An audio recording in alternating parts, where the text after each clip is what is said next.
This is the story of a man named Stanley. Stanley worked for a company in a big building where he was employee number 427. Employee number 427's job was simple. He sat at his desk in room 427 and he pushed buttons on the keyboard. Orders came to him through a monitor on his desk, telling him what buttons to push, how long to push them, and in what order. This is what employee 427 did every day of every month of every year.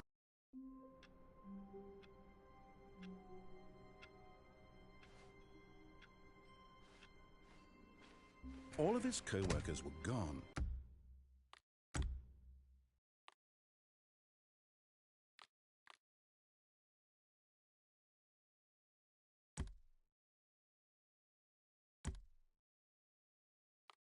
What could it mean? Stanley decided to go to the meeting room. Perhaps he had simply missed a memo.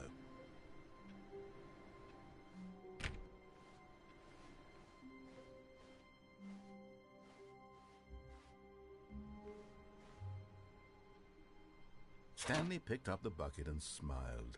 He'd never be alone again, not truly alone, not with the bucket around.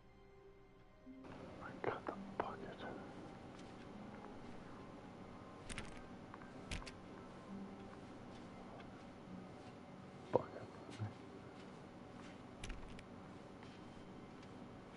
Stanley clutched the bucket tightly to his chest and entered the door on his left. No. This was not the correct way to the meeting room, but Stanley had felt the bucket calling to him, telling him that the employee lounge was simply the place to be.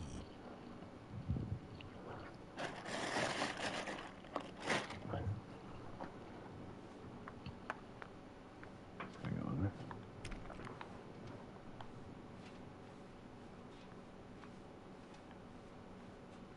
And here it was. Had the bucket turned out to be correct? Was this better than the meeting room?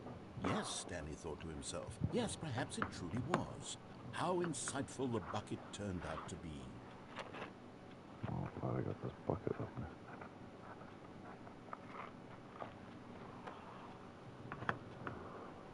Whew. Truly, being here with the bucket was a grand adventure. Stanley reflected on all they'd been through together. First, walking through the door on the right, then walking to the lounge, then arriving at the lounge. What a thrilling journey the bucket had inspired. Yeah, that was a great moment. Perhaps this was where the bucket... Whoa. Let's, here we go. Oh, I can hear me. Cool. Felt most truly at home. Here in the employee lounge. Perhaps it's the only place a bucket can even feel at home. Perhaps, yeah. You can just hang here for as long as you want. Stanley decided to just give the bucket absolutely as much time as it needed to be in the lounge. Clearly, the bucket and the employee lounge shared a special connection. Yeah, just take it all in, bucket.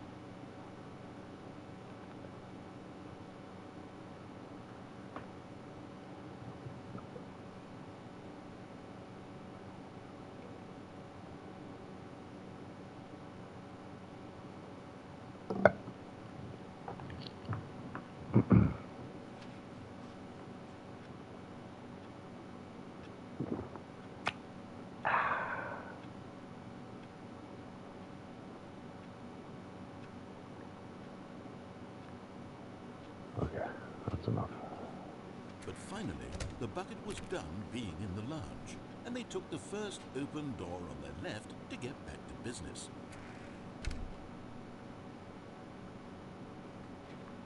Eh.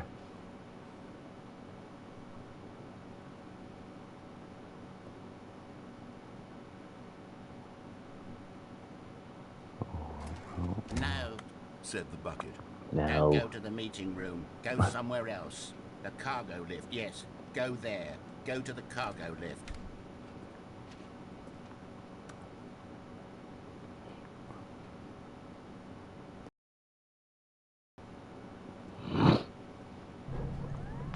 Good. said the bucket. Now ride the lift all the way to the top. There's something up there I need you to do. Stanley did not question why or how this bucket was speaking to him. It should have alarmed him, of course, because buckets can't talk. But Stanley chose not to think about this obvious fact. He was firmly convinced that the bucket had spoken to him, and he unthinkingly did whatever the bucket asked. Okay. At the ship. In here, said the bucket. go into this dark room over here. Stanley once again obeyed blindly. Which one?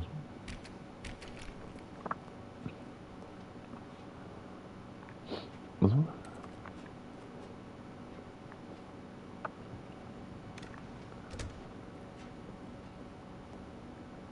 Oh. Oh, well, that's shit. Damn it all. Now pick up the phone, Said the bucket. Pick up the phone, and it will take us back home, where we can go about life together. I unplugged the phone. Whoa, hold on. Why did you unplug the phone? Were you trying to resist the bucket's orders? Stanley, I was joking.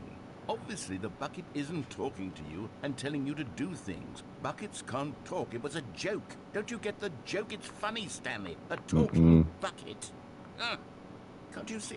Oh, goodness. I must have really bungled up the delivery if you actually took me seriously. Where did I mess up the joke? Should I have paused for longer? Or spoken quicker? Comedic timing is so difficult. I wish I were better at it. But there isn't exactly an instructional video on comedy that one can watch to fully... Oh, wait, yes, there is. It's sitting right here. Let's take a look. Okay. What is comedic timing? What is comedic timing? How does it work? How long should it last? How can it be used to effectively silence your political enemies? And more importantly, can it be taught in its entirety within 90 seconds? Thankfully, the answer to all of these questions is yes. Let's dive deeper. If you've ever told a joke or made someone laugh, in all likelihood, you did it while standing 50 to 80 centimeters from them in a room of no more than 76 degrees Fahrenheit, with one of your arms raised straight upward at a 15-degree angle from your body. Wait, what? These are the optimal conditions for good comedic timing. To begin the joke, start by stating and spelling your name. Next, provide a brief synopsis of the joke, including the specific times at which the recipient of the joke will laugh, and then spell out your name a second time. With these steps complete, it's time to begin the humor. Speak the entire joke in no more than 18 seconds and no less than 13 and a half, pausing only for bathroom breaks when necessary. When the joke has concluded, it is customary to inform your listener that the joke is over by declaring in your loudest possible voice, "I'm Dunny with the funny." Let's practice screaming, "I'm Dunny with the funny" now. Okay. I'm Dunny with the funny. Good. This saying is a perfect example of expectations management, which is the cornerstone of good comedy. Finally, it's time to hand out surveys. Collecting hard data from your audience on how rapt they were throughout the joke is the only way to grow or learn as a comedian. An effective survey should be no less than 10 pages long and should include the same question reprinted several times, just to ensure the survey taker is actually paying attention and not simply filling in answers at random. And that's all there is. With these strategies at your disposal, you'll have audiences doubled over in laughter and even tripled over in laughter in no time at all. Just remember to let them stop laughing at some point, you gut-busting little scamp. After all, we're each of us needed on the front lines of the war to fight the 12-legged invader who threaten our very existence and who very likely die in a hailstorm of bullets and mandibles. All of us must be prepared to give our lives to this noble cause, just as our children must do after us, and their children after them. Godspeed, and may Earth reign supreme. Hey, goodness, this video is a little outdated, isn't it? Well, no matter. I think the fundamentals of proper comedic timing are still as relevant today as they were back then. So with that in mind, I believe the only way forward is for us to return to the two doors and walk through all of this again, so I can try telling my story with more appropriate comedic delivery. Come along, let's head back.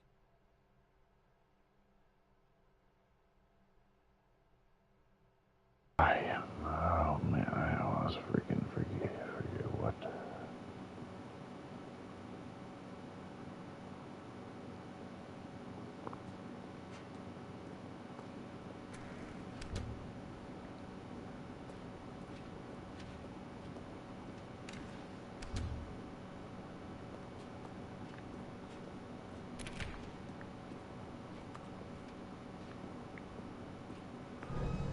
I can feel it. This time, I'm really going to nail the delivery. You'll be in stitches. A talking bucket, you'll say? How ridiculous. How absurd. What a hilarious concept. The king of comedy. That's what you'll call me. Thank goodness we have the instructional video. Otherwise, who knows where we'd be right now? Well, I wouldn't be the king of comedy, that's for sure. The bucket spoke to Stanley. The bucket spoke. The bucket spoke. Oh, I'll figure it out on the fly. No need to overthink things.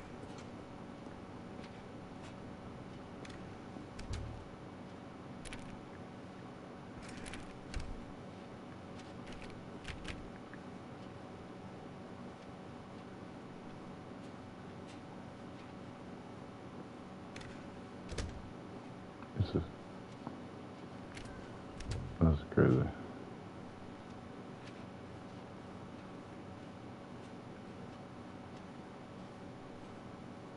Here we go. You ready? When Stanley and the bucket came to a set of two open doors, they entered the door on the left.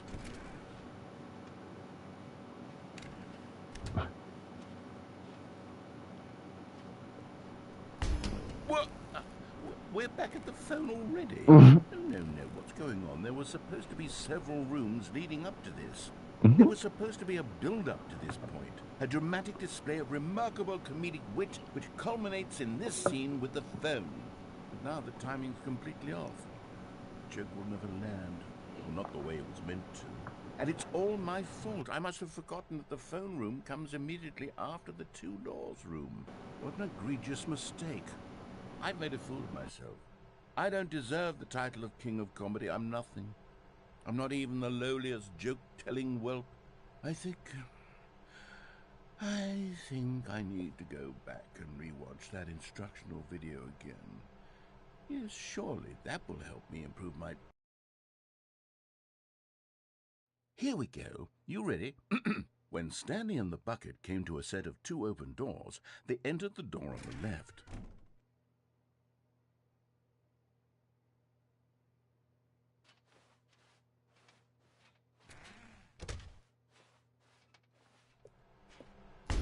What? We're back at the phone already? No. Here we go. You ready? When Stanley and the bucket came to a set of two open doors, they entered the door on the That's left. stupid. No. You were supposed to go through the door on the right, leading back to the phone. Did you not even look at the instructional video? I think this is all covered very clearly. There's no way I can make the comedic timing work now. It's done. The joke is completely done and over. It's all your fault, Stanley. I'm going to be ridiculed in the community of other joke writers. I'm going to be shamed at every one of our meetings from now on. All because you couldn't watch a simple video and take a hint. Are you proud of yourself for bringing me down, Stanley? Are you proud? Stanley, you love the bucket so much it's like you... It's as What though the- all of your other most prized possessions pale in comparison. Yes. Well, let me try that again, Stanley. Wait, what? I heard that What you is are happening? pale with shame over how unabashedly in love with a bucket you are. No? Still not? Is it the delivery? What in the Pale with sweet hell shame. just happened? Pale with shame? Pale... What's another word to describe a bucket? Stanley, this bucket is so metal, I think I saw it playing guitar. No, No, no, no, no. We're getting away from making fun of Stanley's obsession with the bucket, which was the whole point of this. I'm no good at these jokes. I need more instructional videos. That's exactly what it is. That's what will make me the king of comedy again. More instructional videos. Let's see. Let's see.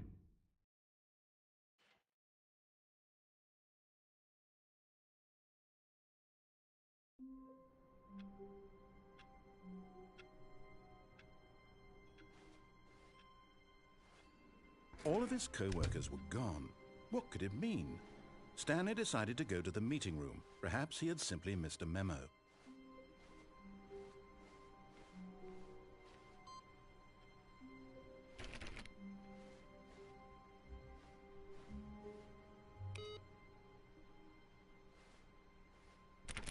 Stanley went around touching every little thing in the office, but it didn't make a single difference, nor did it advance the story in any way.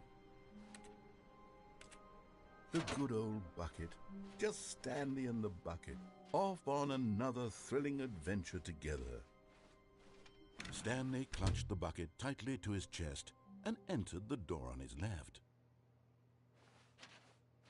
This was not the correct way to the meeting room, but Stanley had felt the bucket calling to him, telling him that the employee lounge was simply the place to be.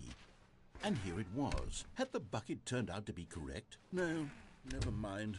The bucket was wrong. Stanley took the door on his left to go back to the meeting room. No, Said the bucket. don't go to the meeting room. Go somewhere else. The cargo lift, yes, good. Said the bucket. Now ride the lift all the way to the top. There's something up there I need you to do. Stanley did not question why or how this bucket was speaking to him. It should have alarmed him, of course, because buckets can't talk. But Stanley chose not to think about this obvious fact. He was firmly convinced that the bucket had spoken to him, and he unthinkingly did whatever the bucket asked. In here. Said the bucket. Go into this dark room over here. Stanley once again obeyed blindly. Now pick up the phone. Said the bucket. Pick up the phone and it will take us back.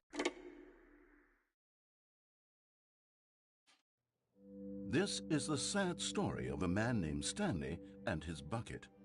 Once upon a time, I gave Stanley a bucket because I thought he was lonely and could use a friend. And then, very distressingly, he began to believe the bucket could speak to him.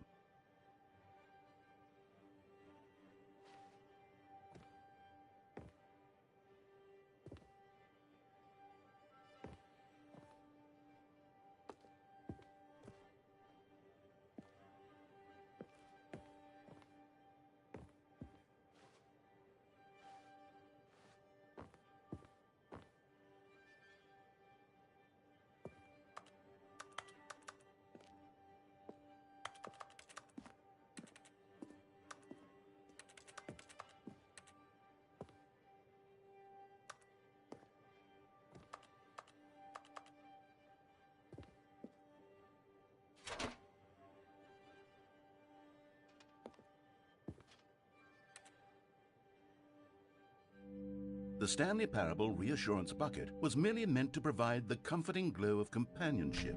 It doesn't literally talk and give you orders. Whatever Stanley is hearing the bucket say to him is just in his head.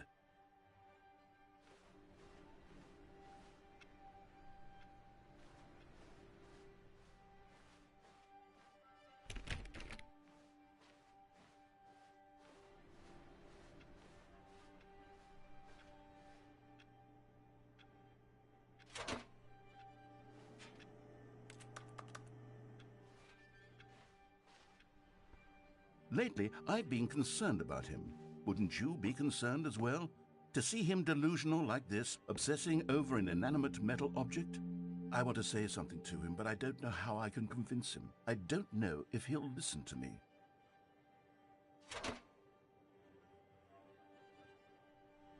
Oh, I'll try anyway. Stanley, can you hear me? Listen to me. It's just a bucket. It can't think. It can't talk. All it will ever truly do for you is effectively transfer a liquid from one location to a different location. That's it. It doesn't do anything else.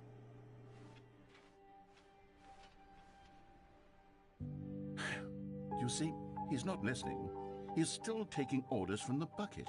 You know, once upon a time it was me he took orders from, me he trusted and listened to. Now all he cares about is his awful bucket, this stupid hunk of metal.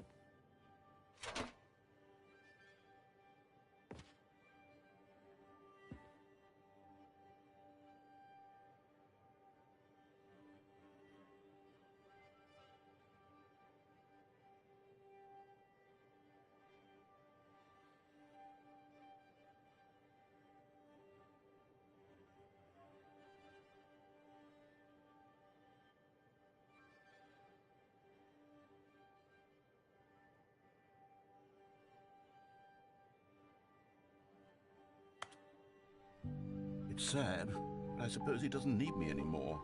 From now on, he's just going to cling to this bucket, this cold, empty bucket, this sort of shiny bucket.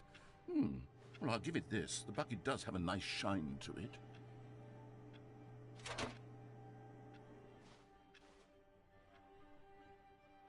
Yes, I suppose on closer inspection that it doesn't quite look like your average hardware store bucket.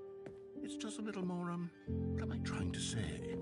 Sturdier, more capable of transporting liquid. Like it would be better at moving an amount of water from one room to another.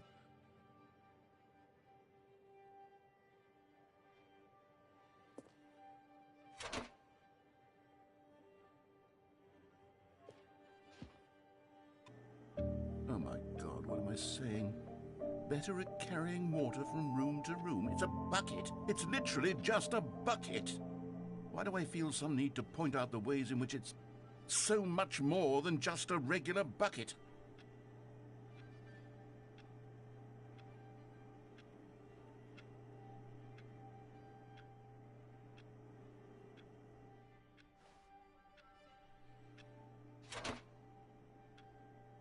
Oh no. I'm having feelings for the bucket. No. What's going on? Why do I want to be with the bucket? Hear what the bucket has to say. Do anything it asks. What's wrong with me? I don't understand. Perhaps if I had the bucket, this would be less confusing. Yes, the bucket could tell me what to do in this troublesome situation.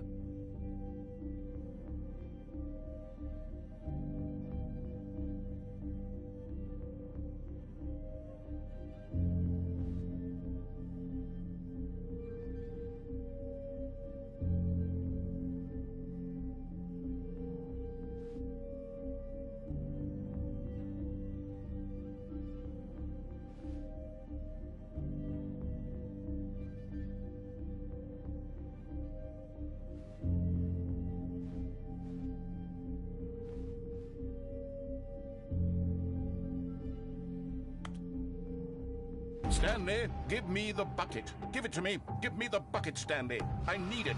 Give it to me now. Give it, or I'll...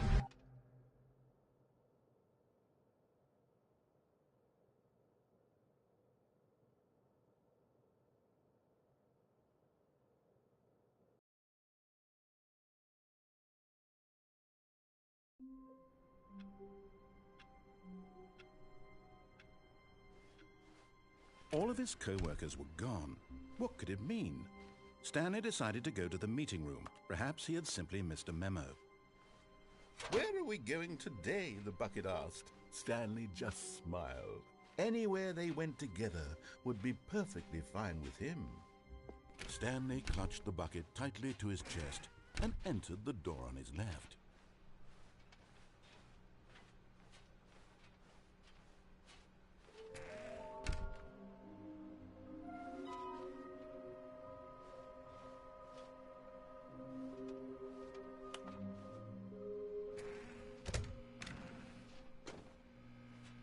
Stanley, we must move on from this broom closet, simply because I have no remaining stickers. If I did, you can guarantee we'd be in here for hours. But alas, no stickers.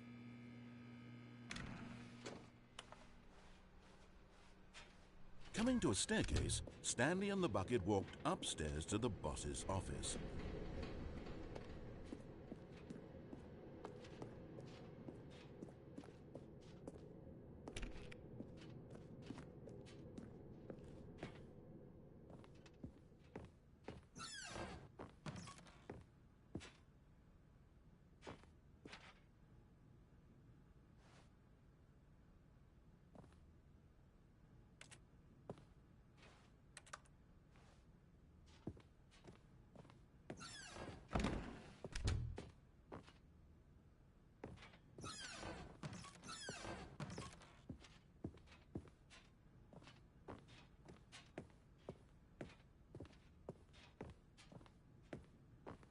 Stepping into his manager's office, Stanley was once again stunned to discover not an indication of any human life.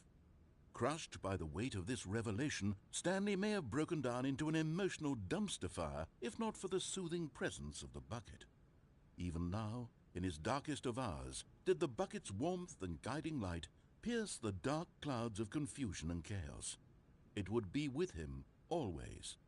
The bucket would, and he knew it. The two of them were inseparable.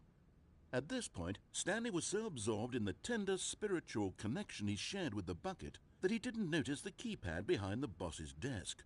Nor in his bliss of simply being near the bucket did he have any notion that the PIN number for the keypad was 2845.